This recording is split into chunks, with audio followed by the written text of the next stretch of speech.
Ito na naman po ang iyong lingkod, Jane Barona Vlog. Ito na naman po, may bago na naman tayong lulutuin na clam. Ayan guys, Chinese clam po ito guys. Iluluto natin sa oyster sauce at saka black fermented beans. So, unang gagawin po natin guys ay magboboil tayo ng tubig. Ayan, boil na natin ng tubig at syempre hugasan natin kumulo ang tubig hugasan natin yung ibabaw napakasarap ito guys. So mahal nga lang dito sa Hong Kong.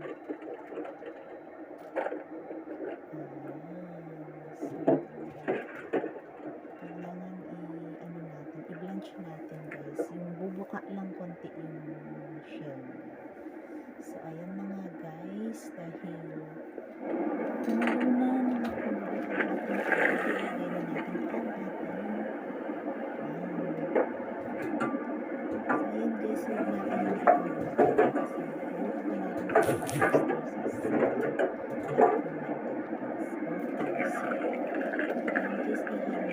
Sabi ni Sir Tulog daw masyadong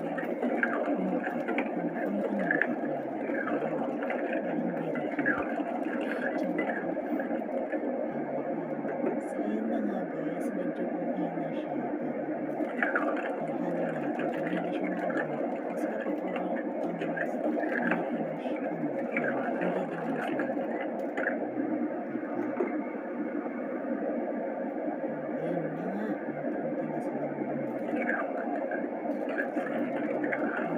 kapag sobrahan ng buka yung isa. So, ayan na nga guys. Okay na siya. So, tanggalin natin ang tubig niya para hindi siya maubos guys.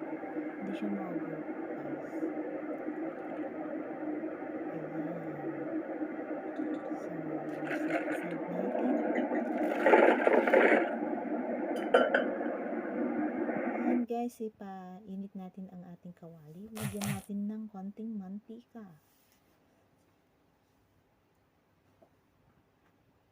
So, konting bawang lang siya guys. Parang dalawang cloves ng bawang.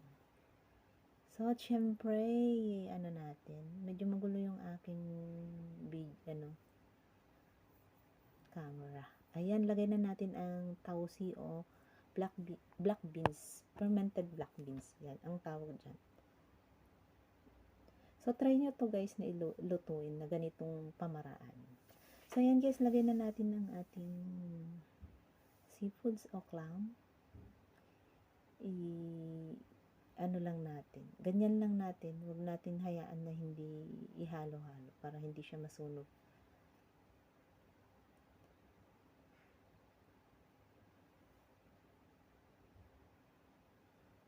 Lahat hindi na bumuka. Ayan, mega love shoutout muna sa ating mga katim dyan. So, ayan guys, lagay na natin ng oyster sauce. Yung oyster sauce guys, ay nilagyan ko konti ng sesame oil.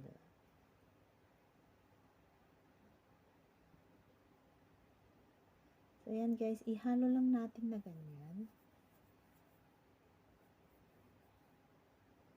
Huwag nating, iluto lang natin sa ilang minuto lang. Kasi na-boil na to.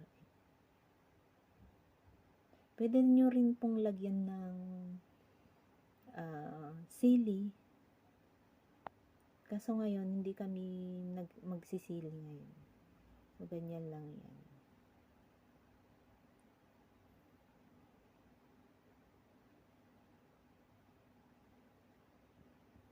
At syempre, lagyan natin ng na-dissolve na corn powder. Bali yung corn powder po guys, nilagyan ko ng konting asukal at saka tubig. So, ayan na nga guys, malapit na siyang naluto. Pwede na nating iserve sa ating mga amo. Ayan. So, napakasarap po ito guys. Masarap, mahal. So, ayan nga guys, thank you so much sa inyong walang sawang panunod sa aking mga video. Sa inyong mga suporta, thank you guys. Sa walang sawang support nyo sa akin. So, tapos na. Bye-bye. Love you all.